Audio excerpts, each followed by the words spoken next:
Okay, welcome back everyone to the OrCAD X Layout Tutorial Series. Again, my name is Adam Fuchs. I am a product engineer at Cadence Design Systems, and we are now at second pass routing on the board that we've been working on. Again, if you need to download this board, feel free to download the how-to_second-pass-routing.brd file. And if you've been following along with your own version of this board, please do continue to work on that.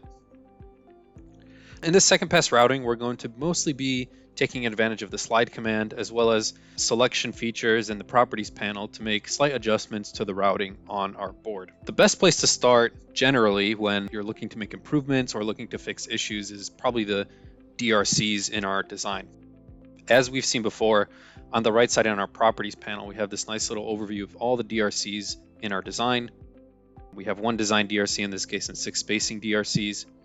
This pie chart is actually interactive, so you can click on the spacing DRCs, and if there were multiple categories, in this case we have line 2 spacing DRCs and SMD pin 2 spacing DRCs, you could continue to click down and navigate towards the exact DRC that you want to interrogate, or you can look at the top level and then use the search panel at the bottom to filter for what you're looking for.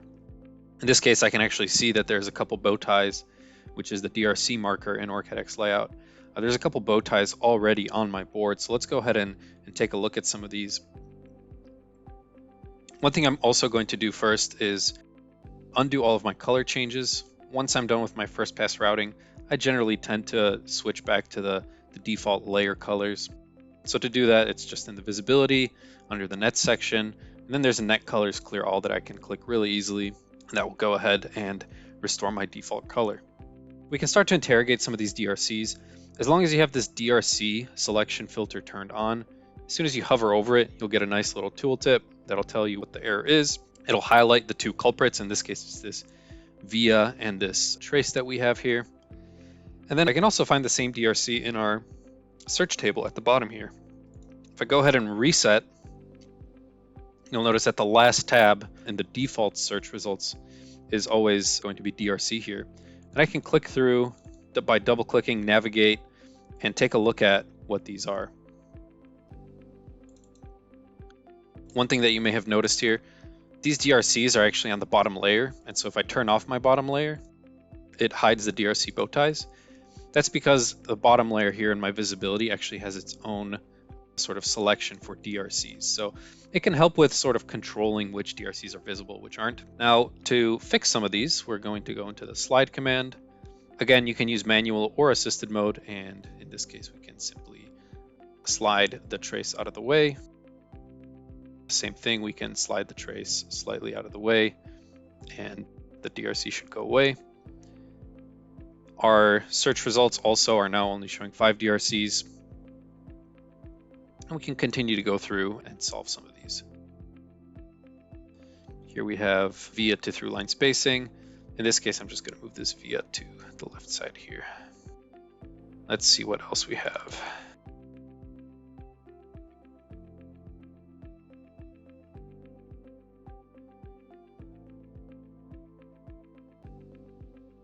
I'm going to get to this section of the board in a little bit. I'm just going to go ahead and move this over here for now, and then this line over here can also get adjusted as well. Perfect. Now, one of the things that I was planning on fixing in the second pass routing is this 12 volts going through this current limiting resistor into this pin over here. Realistically, the same current is coming through this 12 volts trace as it is through this N46598 trace.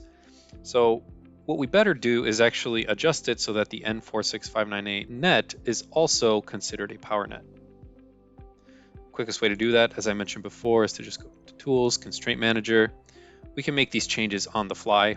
If I go into Physical, All Layers, rather than having to look through here, I'm just going to go ahead and turn on my net selection, select the N46598 net, do a right click and cross probe, and then we will see that Constraint Manager is automatically going to highlight that for us in the active worksheet. In this case, as I said, I just want to change the constraint set of that net to power. Now it's in the power constraint set. That normally doesn't trigger a DRC update. So you'll notice that our DRC now shows out of date. We can refresh that and you see we have a whole new set of DRCs to deal with. What I can do here is try to redraw this, but you'll quickly notice that we run into a small issue. So once I start routing this, I'll start in the auto mode and then I'll get into my neck mode to get closer into this pin. Let's just go to a finer grid. As we get closer to this pin, we start to get additional DRCs, in this case saying our line to line and line to SMD spacing is 0.1438 millimeters instead of the required 0.15.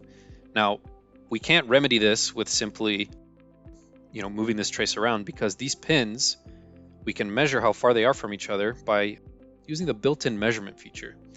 To do this, simply hold down the left Alt key. You'll notice the board goes into sort of like a shadow mode.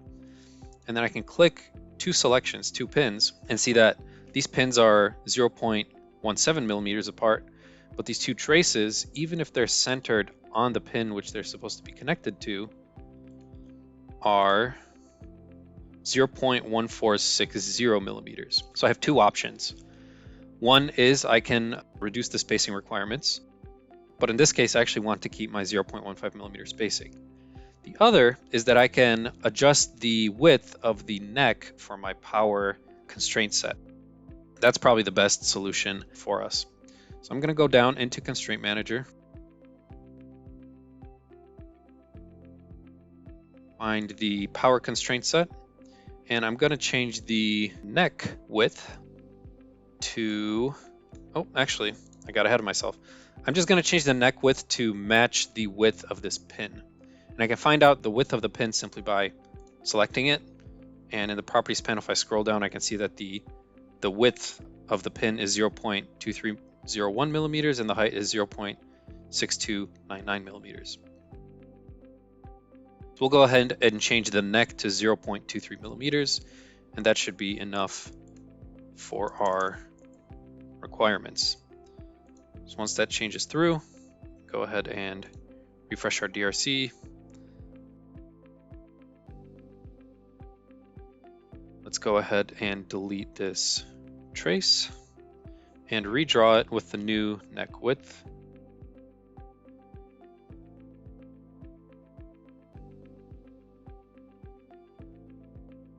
There we go.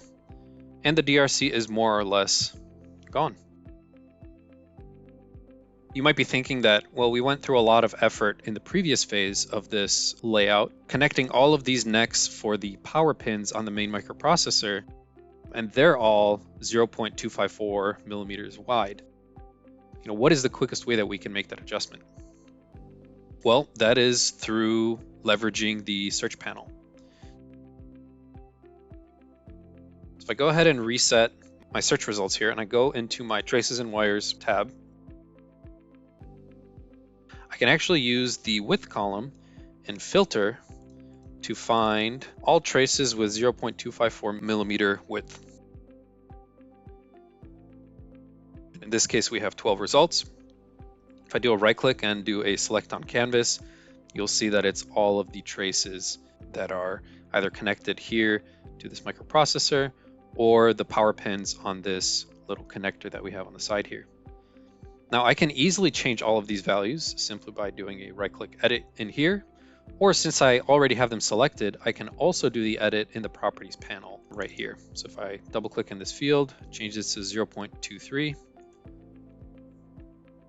the change should go through.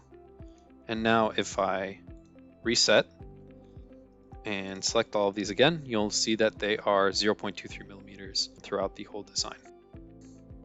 In fact, if I want to, I can reset again and filter in ascending or descending order. If I scroll down, you'll notice that we don't have any more traces that are 0.254 millimeters in size. I did notice one trace here. This one seems to be 0.127, even though that's allowed. I'm just going to go ahead and fix that.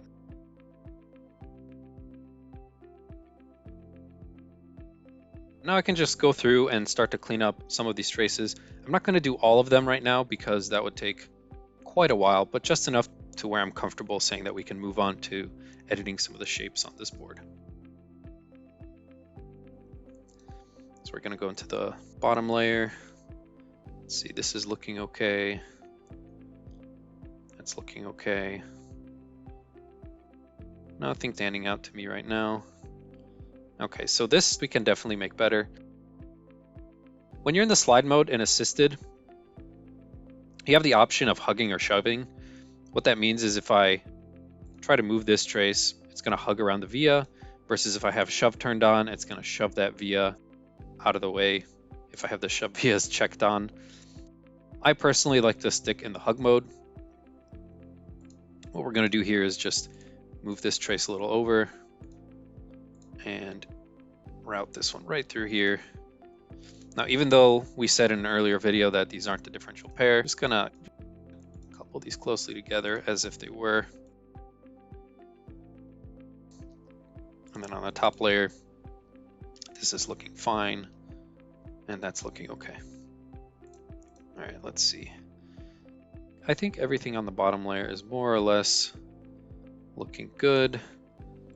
Top layer, we can go through and maybe fix up some of these.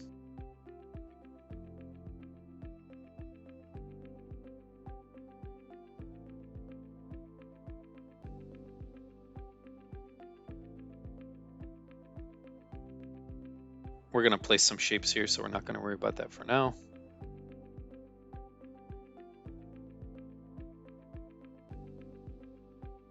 So here, normally, some designers might scoff at this, as it's kind of a Y point. We can go ahead and actually retrace this.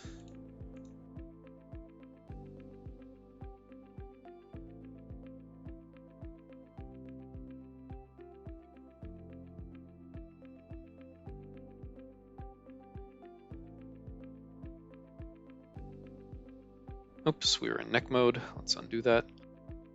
One thing I also want to mention is if you have both trace segments and traces turned on and you hover over a trace segment, use the tab key to switch over to the next available selection. So in this case, it's selecting either a trace or a trace segment. So now I can just select the whole trace and delete it rather than deleting it segment by segment. Okay, let's reroute that. We're going to go to our auto trace width.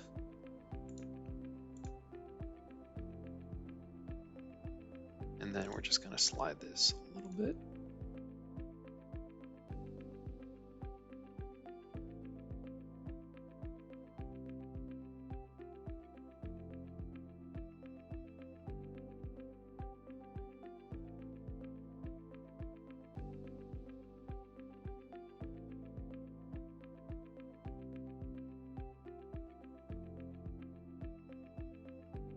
If the tool is not necessarily behaving exactly as you would expect it to in the slide mode, try adjusting the smoothing slider. Smoothing is basically going to try to take out as many notches or these little steps as it can to try to make it as smooth of a trace as possible. Sometimes just turning off smoothing can help you achieve the desired trace that you might want.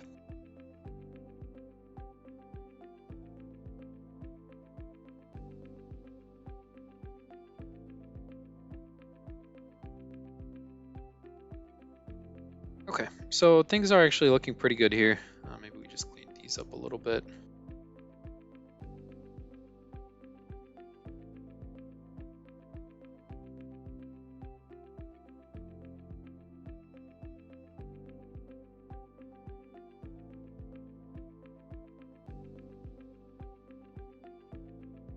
So now I'm going to fixate on all the little things that I can change or edit. So we've gone through and made some changes to the layout of our board using the slide command. One thing that we might also want to do is in the case of this, for example, switching regulator, rather than using traces, we want to add a shape. To add a shape, simply, as you've seen before, use the add shape command. What we want to do, and let's go ahead and color it,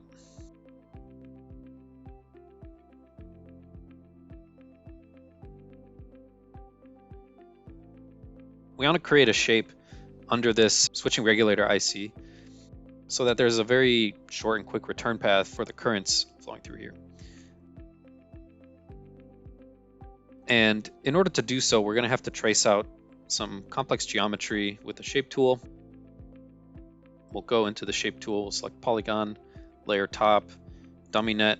We can scroll down to ground, or we can just use this eyedropper to select the net simply by clicking on the canvas. If you want to, you can turn on the grid to help you with drawing or visualize where you want to draw the shape. And then simply just start clicking on the canvas to draw a shape. I'm going to add a couple lines here.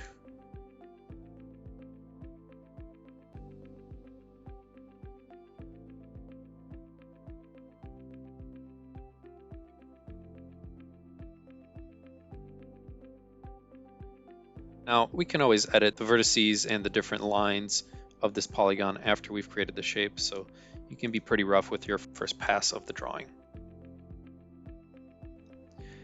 So now that we've created the shape, as long as we have it selected, you'll notice that we have all these little points.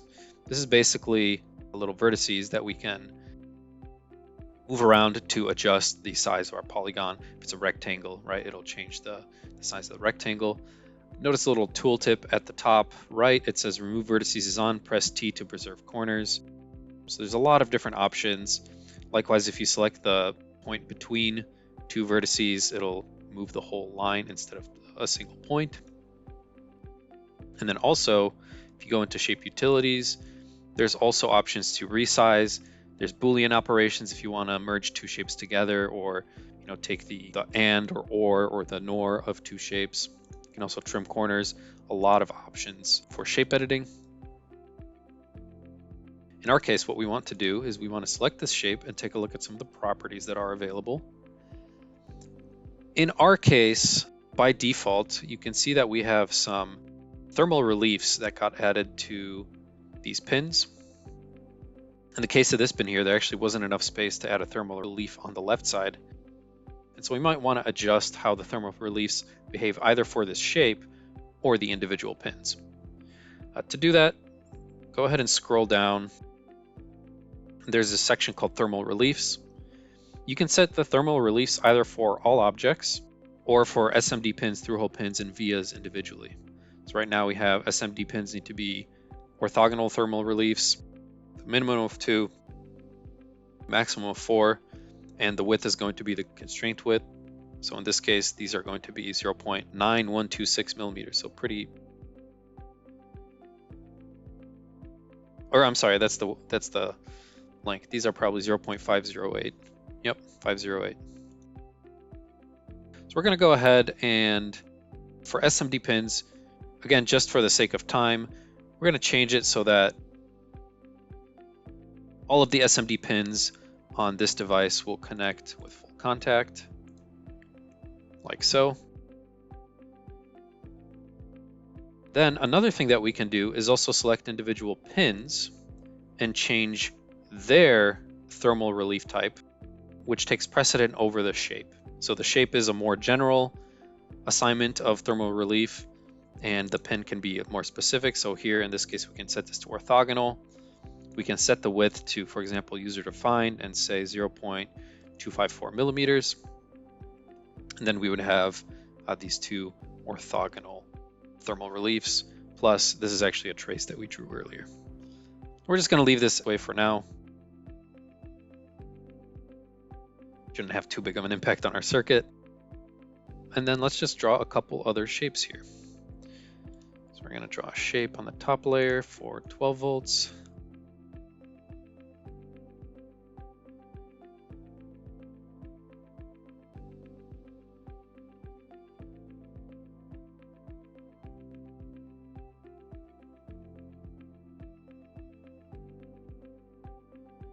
Okay, so now that we have two shapes, you'll notice that the way that these are drawn is actually determined by default the order in which they were placed.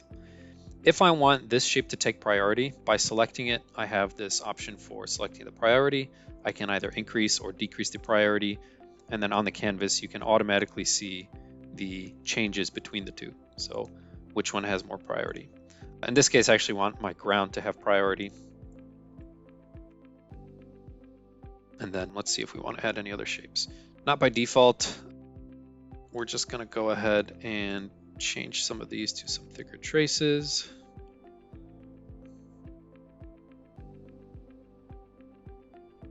Now, normally you can select auto constraint neck. You can also type in a value here. If I change this to 0.8 millimeters, for example, not a problem. Let's change this to 0.06. Not a problem. And here we have some DRCs. So we can actually add this net to our power constraint set as well, and that should resolve the issue. Let's go ahead and launch Constraint Manager. Select nets, cross probe, and let's add it to power.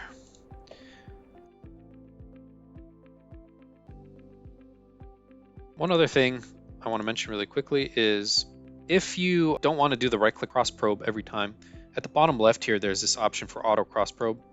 Basically what it means is anytime I select something on the canvas, it'll automatically do a right-click cross probe in the background for both Constraint Manager and also the schematic if that's what we need to access. In this case, it looks like, oh, there we go. So cross probe to the plus 3.3 volt power net. And I'll cross probe to ground. Yep, it's working as expected. Okay, so the only other thing that I want to do here is add some vias. Let's go ahead and add some vias. There's a couple options for this. One is you can simply click on a via, copy it, and then start pasting it around where you think that you need to have vias. The other option, I'm just going to use Control Z. So let's go ahead and close Constraint Manager. I'm going to use Control Z to get rid of these. And let's get rid of this one as well.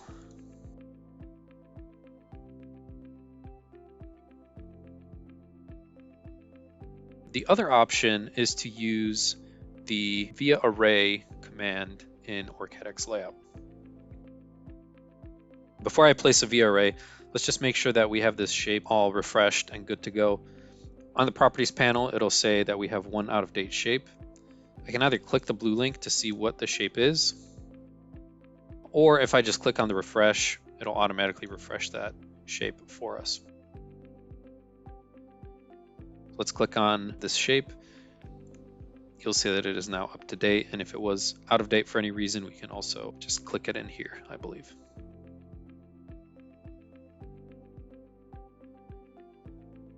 Okay, so we're going to use the via array command.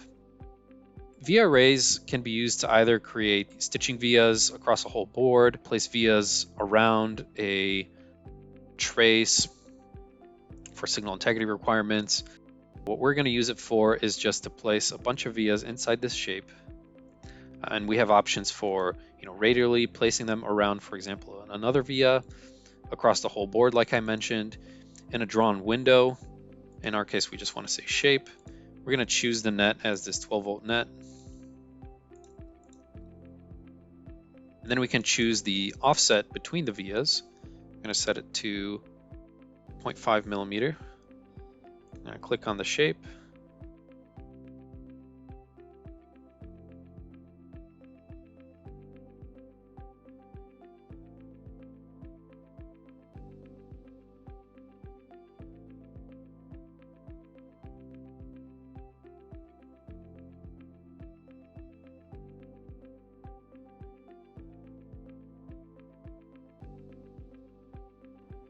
And then we should be able to click on shape where we want those to go.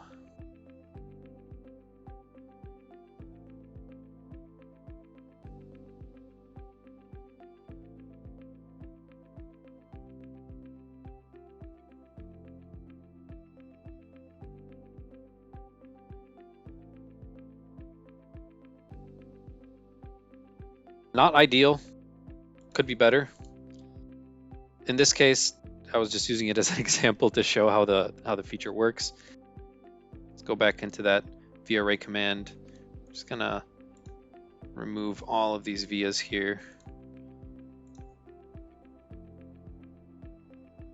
Delete. And let's go ahead and just place them manually by doing some Control-C, Control-V work.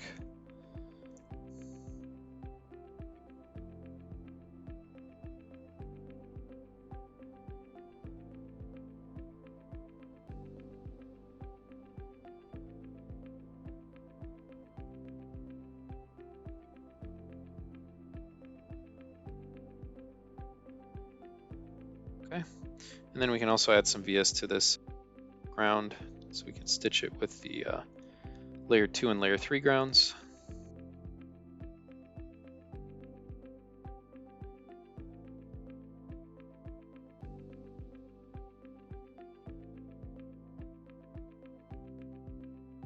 One other thing that you can do when working with shapes is simply copy shapes.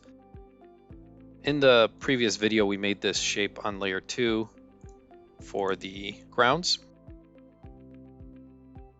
I can select this shape, do a right-click copy, and then do a right-click paste special, and it'll ask me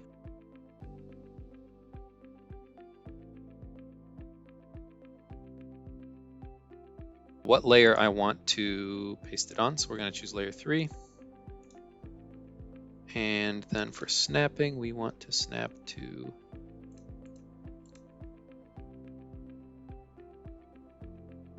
ideally, we'd want to snap to the same shape. And it did. Perfect.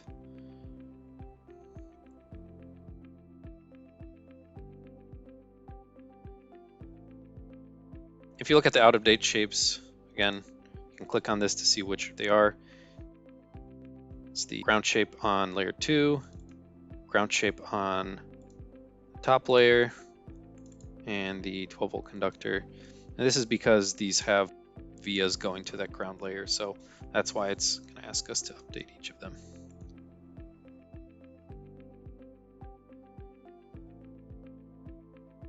One of the things that shapes can run into is islands. If we look at this shape islands and click on the blue link, we'll see that there's a couple areas where our shapes have these conductors that should have a net, but realistically they're not connected to anything, mostly because of the voiding rules around the pins, which they're, enclosed in. So the quickest way to delete those islands is to simply click the red X in the properties panel. And that will get rid of both the layer 2 and layer 3 island, so we're good to go.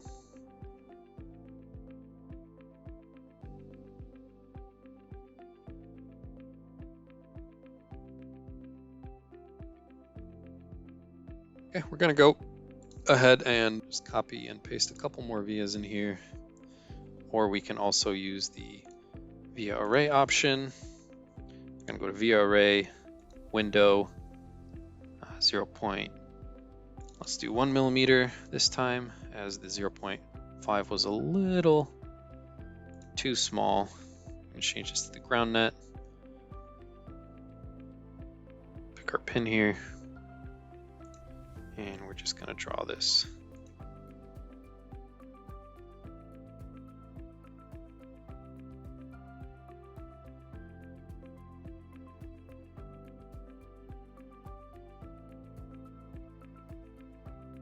There's a nice array of vias on our E-pad.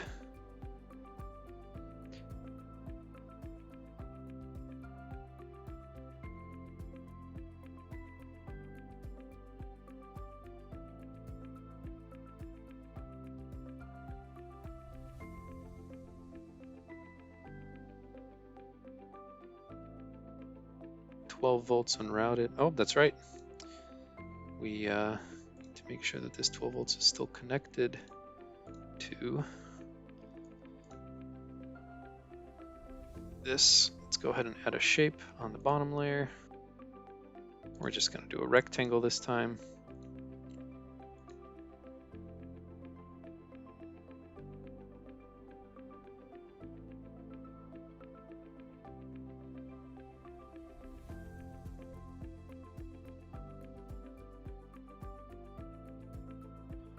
and then simply connect this trace into our polygon.